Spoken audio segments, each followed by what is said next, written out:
बहुत ही ध्यान से अपने को मोमेंट ऑफ इनर्शिया के क्वेश्चंस में बिल्कुल भी गंदे कॉन्सेप्ट दिमाग में नहीं लाने, जैसा होता है वैसा ले आओ, कोई दिक्कत नहीं। अब हम इन दोनों थ्योरम से मिला के प्रैक्टिस क्वेश्चन करेंगे और बहुत सारी अच्छी अच्छी बातें यहाँ पे निकल के आएंगी। 15 अगस्त तक आपका पूरा सिलेबस हो जाएगा और रिवीजन तो चल ही रहा है। आपने शीट्स कहां तक कर ली है, उसके भी डाउट्स लेने हैं मुझे। कुछ बच्चों का था थोड़ा टाइम दे दो, तो मैंने टाइम दे दिया है। अब कल से मैं डाउट लूंगा, आपका टेस्ट पेपर भी कल हो जाएगा। अभी टेस्ट के लिए भी आप पढ़ रहे होगे, तो कल आपका फुल सिलेबस टेस्ट है। कल वाला टेस्ट बहुत शानदार बनाया है, नए पैटर्न पे बनाया है, एकदम नीट की फीलिंग देगा आपको। मतलब वही जो इजी वाली फीलिंग भूल जाओ, इजी फीलिंग नहीं आएगी बिल्कुल भी। लेकिन हाँ, वो जो 50 क्वेश्चन में से टफ का और इसका कॉम्बिनेशन बनाया है मैंने, टफ घुसा दिया है, उनको छोड़ सकते हो, छोड़ दो, निकल जाओ। तो मैं ये कल ये देखना चाहूंगा कौन कौन से बच्चे उसमें से, उस समुद्र में से अपने 45 क्वेश्चन या 35 या 40 अपनी टैलेंट के हिसाब से सही करके आते हैं। मैं कल एक्यूरेसी देखना चाहूंगा, क्योंकि अब जो प्रैक्टिस होगी वो पहचानो और करो, मतलब सिलेक्ट एंड सॉल्व की होगी।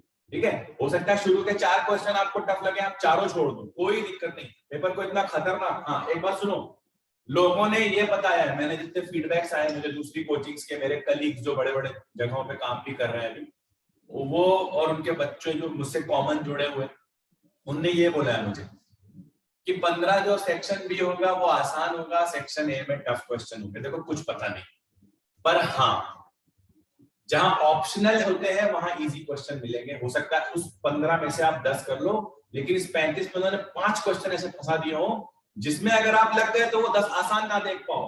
तो what I believe is section B को एक बार पहले स्कैन कर ले। मैंने ऐसा सोचा है कि 15 क्वेश्चन है सेक्शन बी में, एक बार स्कैन करने में क्या जा रहा है, दिख जाते हैं कि इजी आया है इधर के टफ आया, तो आखिर में आपको 15 में से 10 ही करने मिलेंगे। सेक्शन बी जो ऑप्शनल है उसमें 10 ही कर पाओगे, लेकिन वो 10 सही हो गए ना। अगर आप 35 में उन्होंने शुरू में 5-10 डिफिकल्ट, मतलब 5 सुपर डिफिकल्ट और 10 जो ऐसे नीट में डिफिकल्ट आते हैं वैसे डाल दिए, तो तुम्हें क्या लगेगा पूरा पेपर फिजिक्स का टफ आया। एक्चुअली वो आपका माइंडसेट बनाना चाहते हैं, वो इस बार वो आपको ये दिमाग में देना चाहते हैं शुरुआत के 15 मिनट में या 10 मिनट में कि फिजिक्स बहुत टफ आया, छोड़ दो। हवा बनाना चाहते हैं आपके दिमाग में। आप लोग ऐसा नहीं करोगे प्लीज। आप पेपर को 1 से लेके 50 नहीं देखोगे, कहीं पे भी 1 हो सकता है आपका, कहीं से भी शुरू हो सकते हैं आसान क्वेश्चन। इवन 10-10, 15-15 क्वेश्चन के बंच 3-4 जगह हो सकते हैं। 15 3 जा 45। तो जो सेक्शन बी वाला पार्ट है जो ऑप्शनल है, मुझे लगता है पहले उसे स्कैन कर लेते, हो सकता है उसमें ही आपको 10 मिल जाए, तो 10 हो गए। अब आपको उधर 35 क्वेश्चन में से 35 क्वेश्चन नहीं भी आए, 35 में उधर आपने 25 भी करके आए, 28 भी करके आए, 30 भी करके आए, तो आपके 10 तो सिक्योर हो गए।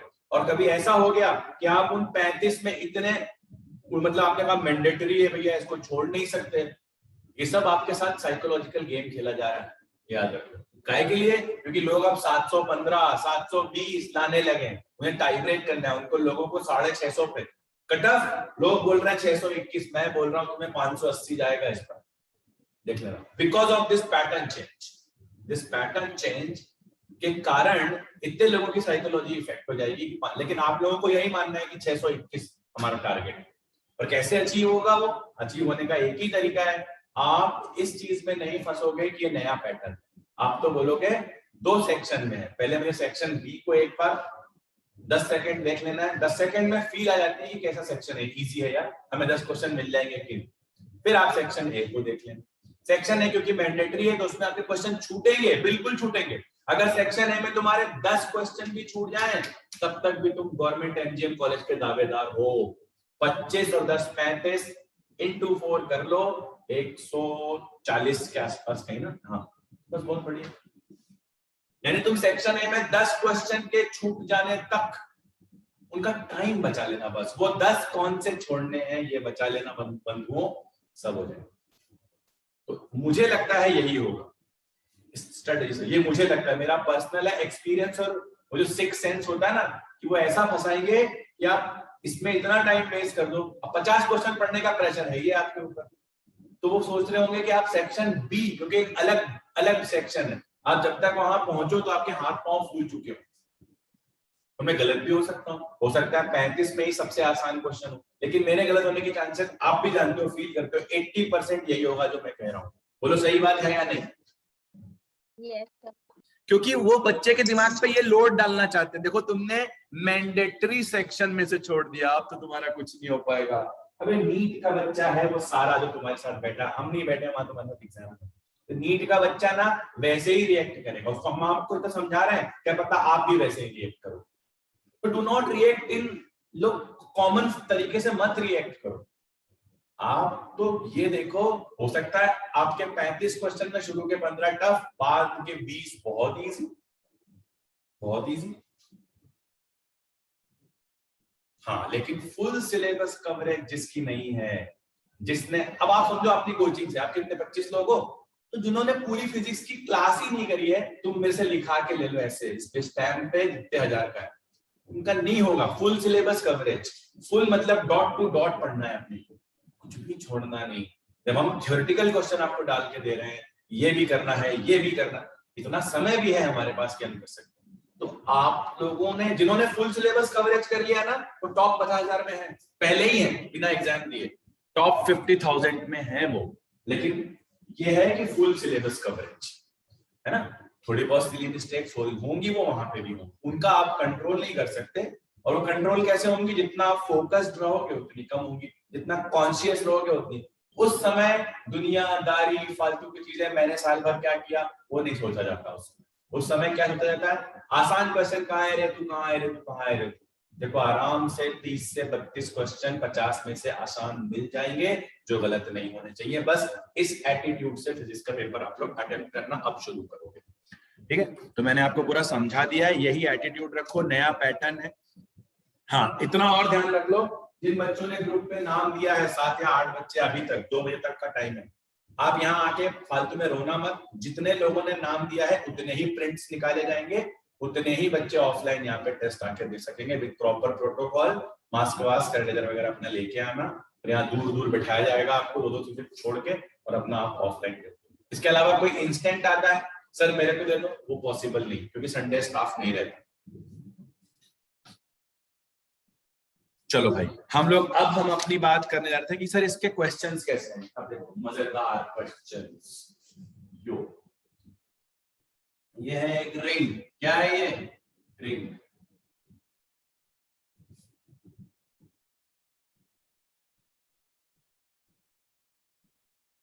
ये है आई एक्स, ये है आई वाई, ये है जिसको आप आई जेड बोल रहे हो। बेसिकली आपने उसको क्या याद किया है? आईसीएम याद किया है? तो बताओ, मैं यहाँ पे पहले तो लिखूंगा I Z equal to I X plus I Y. ध्यान से देखना, आई जेड को लिखूंगा आईसीएम।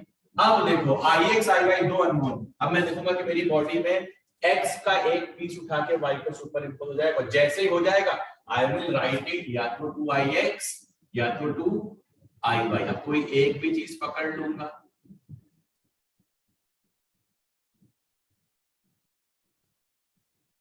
तो याद करो, आपने ये वाली एक्सिस देख ली थी, ये वाली देख ली थी, बताओ देख ली थी कि नहीं?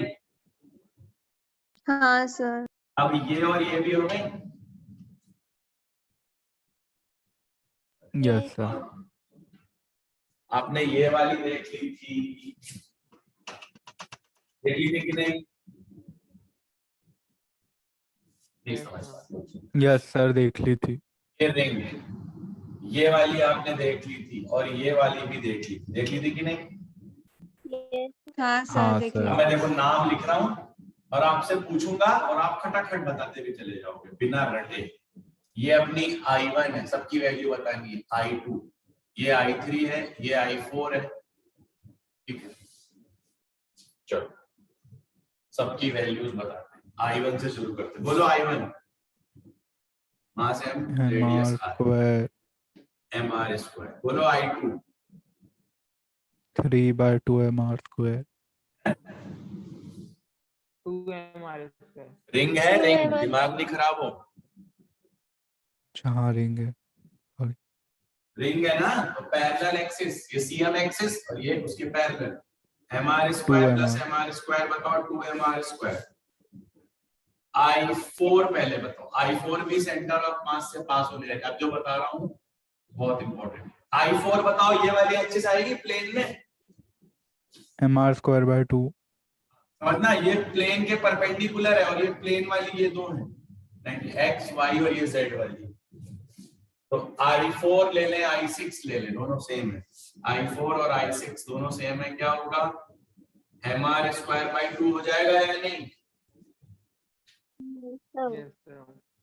जो भी समझ में जिसको ना है पूछ लेना। अब देखो फिर से एक बार, ये एक्सिस भी तो CM से पास हो रही है और ये उसके पैरेलल है, ये दोनों पैरेलल है कि नहीं? लेकिन हाँ I1 इसके साथ क्लब हो सकता है पैरेलल एक्सिस थ्योरम में, और I5 I4 के साथ क्लब हो सकता है। अरे ऐसी बात समझो yes ना, sir. ये रिंग है, ये वाली के पैरेलल ये वाली, और ये वाली के पैरेलल ये वाली, और इसका अलग अलग आंसर है। तो मैं अगर I5 निकालूंगा तो मैं अपनी ICM जो सेंटर ऑफ मास से I4 पास हो रही है प्लस mr स्क्वायर लिख सकता हूं कि नहीं पैरेलल एक्सिस थ्योरम लगा के? मैं तुम्हारा दिमाग खोल रहा हूँ, मोमेंट ऑफ इनर्शिया में कुछ भी रटना नहीं बच्चों। I4 कितनी निकाली हमने, mr²/2 plus mr square that is 3/2 mr square. ये सारी चीजें मैंने रिंग के लिए करी है, आप लोग नोट करो, आपको ग्रुप पे डालना है। डिस्क के लिए, सॉलिड स्फीयर के लिए, डिस्क के लिए, सॉलिड स्फीयर के लिए, सॉलिड सिलेंडर के लिए। डिस्क का करोगे तो सॉलिड सिलेंडर का अपने आप हो जाएगा, कोई उसमें बड़ी बात नहीं। रिंग का किया है तो हॉलो सिलेंडर का हो जाएगा, ठीक है। तो आप सॉलिड स्फीयर, हॉलो स्फीयर के लिए ये चीज मुझे करके ग्रुप पे डालोगे। देख लो एक बार, CM जो हमने पहले याद करी उससे पैरेलल लगाई तो ये वाली आई, फिर परपेंडिकुलर लगाई तो ये दोनों आ गए क्योंकि सिमेट्रिक मास डिस्ट्रीब्यूशन था, फिर इसके और इसके लिए पैरेलल लगाई। तो ये एक्सिस का खेल आपको समझ में आने लगा कि अभी भी कुछ प्रॉब्लम है?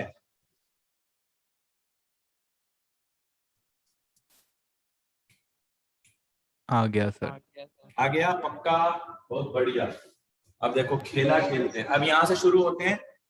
बस थ्योरी हो गई मोमेंट ऑफ इनर्शिया। अब सिर्फ नीट वाले क्वेश्चंस, नीट में इसके ऊपर के जो भी है जेईई मेन तक पहुंचा दूंगा। एक बार कॉन्सेप्ट क्लियर होना बहुत जरूरी।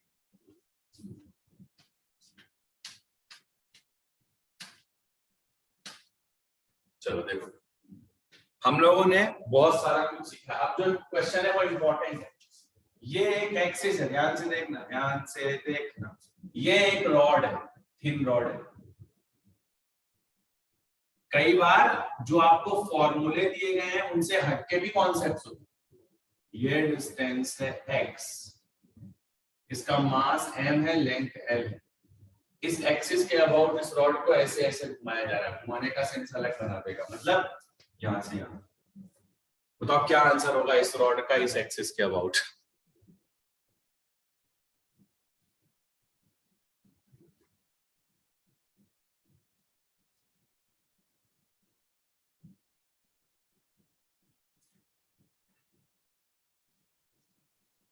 क्या आंसर होगा, जल्दी बताएं मुझे।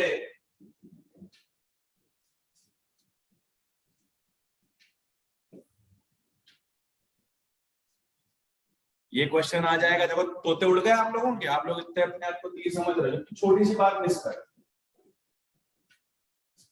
अरे भैया इसमें हर मास सेगमेंट कोई भी डीएम ले लो, सब कितनी दूर है, एक्स दूरी पे है या नहीं? क्या किसी भी मास सेगमेंट, जितने भी मास सेगमेंट उस पर पड़ेंगे? रोहित लखानी mx स्क्वायर, बिल्कुल सही, ठीक है। जितने भी मास पड़ेंगे वो दी हुई एक्सिस से हमेशा x डिस्टेंस पे रहेंगे। क्या कोई दिमाग लगाना ही नहीं है। इसका आंसर हो जाएगा ना m ना l, बस इसका मास लेंगे i a डैश। अगर मैं इसका नाम रख देता हूँ एक्सिस का तो इसका आंसर आएगा mx स्क्वायर। बोलो सही है? A thin rod Yes, of sir. mass and length L। अरे सबको क्लियर हुआ कि नहीं हुआ? Yes, sir. अरे रिंग का देखो, रिंग का भी ऐसा ही होता है बच्चों। रिंग का डेरिवेशन ऐसे होता है, ये है हर डीएम इससे रेडियस की डिस्टेंस पे इतना है। फॉर्मूला क्या है, आर स्क्वायर डीएम, और सब रेडियस डिस्टेंस पे तो रेडियस कांस्टेंट हो गया, और डीएम को पूरा ऐड करोगे तो एम आएगा। क्या आंसर होगा, एम आर स्क्वायर। तो अगर आपके सारे एलिमेंट्स किसी एक्सिस से फिक्स डिस्टेंस पे हो तो आंसर एम एक्स स्क्वायर ही बनेगा, चाहे शेप जैसी हो, फिक्स डिस्टेंस पे।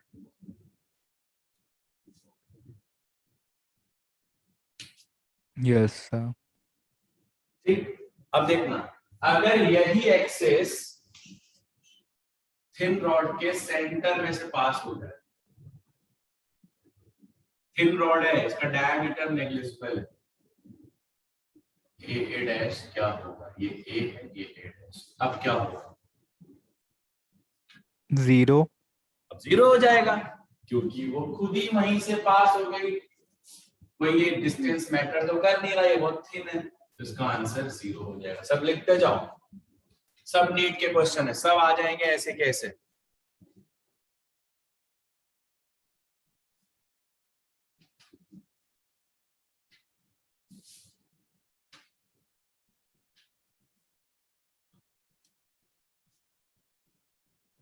देखो एक बार कैसा खेला उन्होंने, ये डिस्क है, ये क्या है बच्चों, डिस्क, ठीक, सुनना ध्यान से, ये डिस्क का मास m है, ये r है, मुझे बताओ इसका moment of inertia half mr होगा, जो ये एक्सिस मैंने दिखाई, होगा या नहीं? Yes sir. अब अगर Yes, मैं sir. अब अगर मैं इस डिस्क में से एक टुकड़ा काट लूं 60 डिग्री का, और उस टुकड़े को अलग लिख लूं,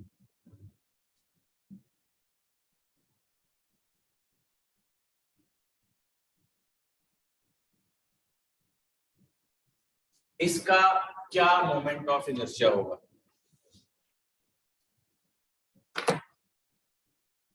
mr² 2 ही रहना चाहिए ना सर। mr² 2 ही रहेगा, पक्का? सोच लो पांडे जी, ये पीयूष बता रहे हैं, सॉरी ये लखानी बता रहा है।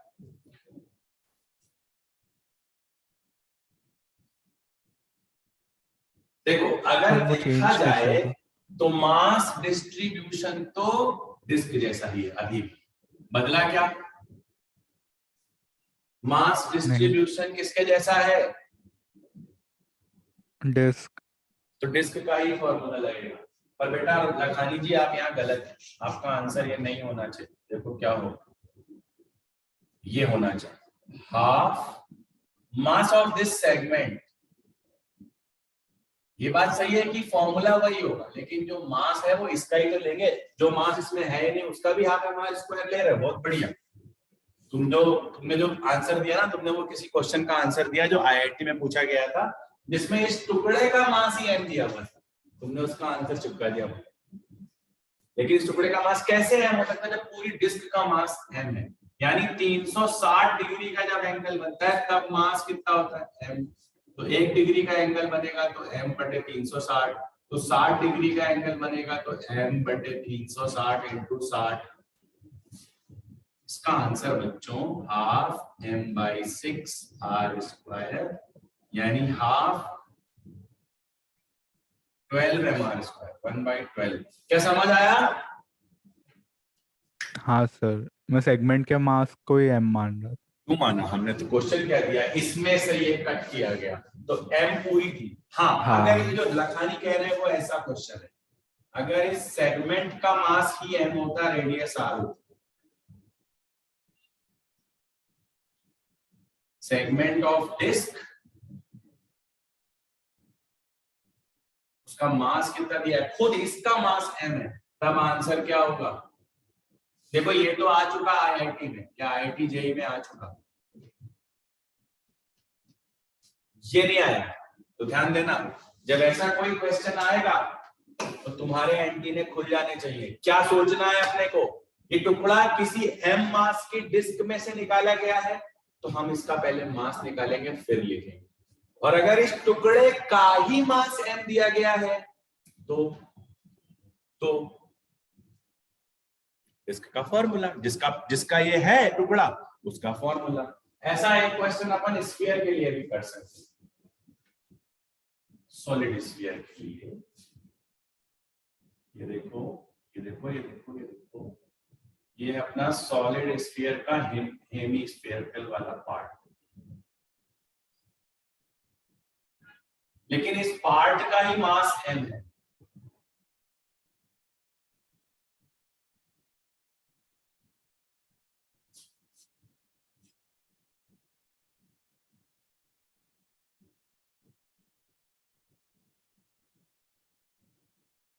सब बहुत मतलब ऐसी चीजें बता रहा हूं आपको जिसपे क्वेश्चन बनता है। अब ये इस एक्सिस के अबाउट घूम रहा है, अगर एक टुकड़ा और होता तो बताओ 2m का बनता। हाँ सर। हाँ सर। लेकिन ये तो खुद ही m का है, तो ये किसका टुकड़ा है पहले तो वो याद कराओ। ये सॉलिड स्फीयर का टुकड़ा है। हाँ। और हाँ, सॉलिड स्फीयर का फॉर्मूला क्या होता है? 2/5 mr²। यहाँ उस टुकड़े का मास रखना है, तो अभी तो खुद ही दिया है कि हेमिस्फेरिकल टुकड़े का मास ही m। फॉर्मूला उसी का रहेगा जिसका वो टुकड़ा है, बस मास टुकड़े का रहेगा, बस इससे ज्यादा मैं एक्सप्लेन नहीं कर सकता।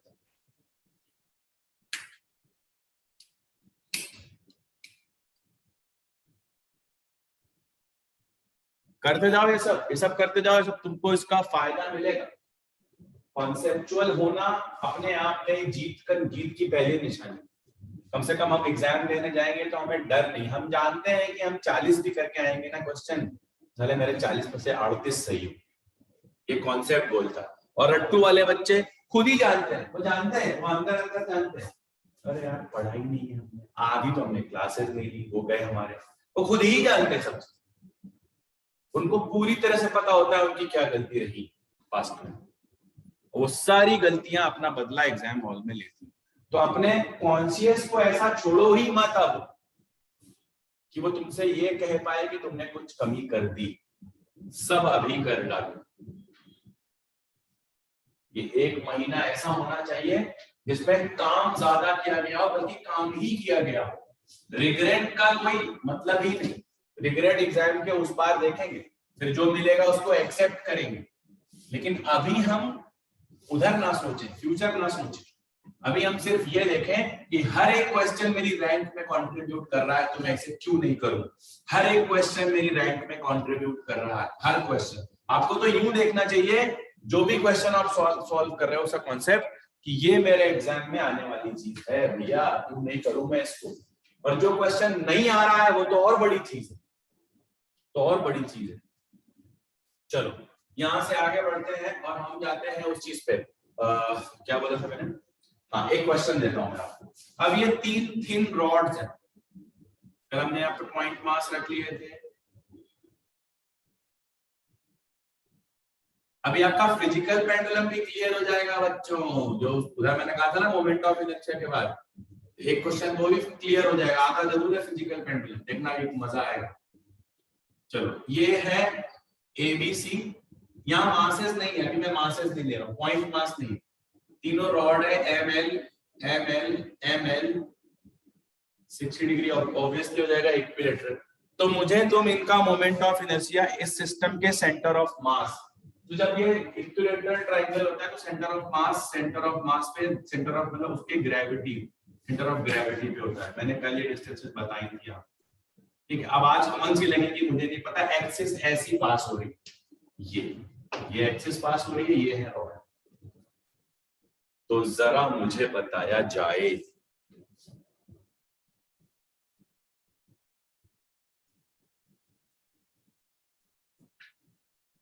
अब अगर एक्सिस ऐसे पास हो रही है बच्चों, ध्यान से देखो, ये एक्सिस पास हो रही है तो ये इसके भी मिड से जाएगा, इसके मिड से जाएगा, इसके मिड से। अब ये वाली डिस्टेंसेस काम आएंगी, कल पॉइंट मास पे ये वाली आई थी, याद आया या नहीं आया? हाँ सर। ध्यान से सुनना, ये डिस्टेंस मैंने बताई थी L/2√3 और ऊपर वाली L/√3, याद रहना चाहिए यार प्लीज। ये उस समय फिर नहीं कर कितनी थी तो टाइम वेस्ट हो जाएगा। अब इधर देखो, इधर देखो, इधर देखो, ये वाली कौन सी है, सेंटर ऑफ मास एक्सिस है कि नहीं, या ये वाली कौन सी है, रॉड की सेंटर ऑफ मास एक्सिस है कि नहीं, हाँ सर। हाँ है ये सर। पैरेलल है कि नहीं? Yes sir. ये यहाँ हमें ये वाली चाहिए, ट्राइंगल के सेंटर ऑफ मास वाली चाहिए, रॉड के सेंटर ऑफ मास वाली एक्सिस ट्राइंगल के सेंटर ऑफ मास के पैरेलल है कि नहीं? Yes sir. Yes sir. तो कौन सी थ्योरम लगाएंगे?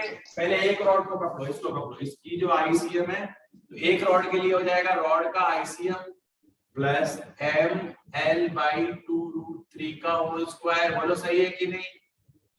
ये एक रॉड का हो गया, पूरे सिस्टम का निकालना है आईसी और यहाँ वाला। एक रॉड का सही लिखा मैंने कि कुछ गलत लिखा? पैरेलल एक्सिस थ्योरम सही लिखा। एक रॉड का जो सेंटर ऑफ मास के अबाउट होता है वो भी लिख दो, वो होता है ml²/12। और ऐसी कितनी रॉड्स हैं? 3। पूरा एक्सप्रेशन जो एक लाइन में लिखा समझ आया? क्या आंसर आएगा? ml²/2। सॉल्व करके देख लेना, ये आंसर आएगा ml²/2। ये ऐसा है, ये सिस्टम है, ऐसी एक्सिस के अबाउट तीनों रॉड्स रोटेट है, तीनों रॉड्स रोटेट हो रही है। अरे हाँ या ना तो बोल दो भैया। हाँ सर। ठीक, ओके।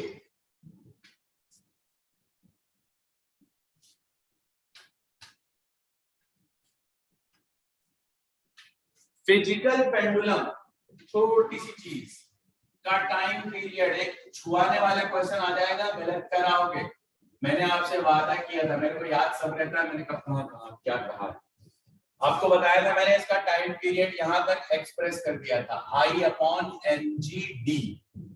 ये जहां फिजिकल पेंडुलम मान लो एक रिंग को बनाते, रिंग के टॉप पे एक कील ठोक दी एक दीवार में, उस पे रिंग टांग दी और इसको टंग दे दिया, तो यहां से इसका जो सेंटर ऑफ मास होगा, बताओ, ये डिस्टेंस को हम डी कहते हैं, एम इसका खुद का मास है, और ये वाली एक्सिस ये जो पेरिफेरी से पास होगी। चलो बताओ ये फिजिकल पेंडुलम है या नहीं?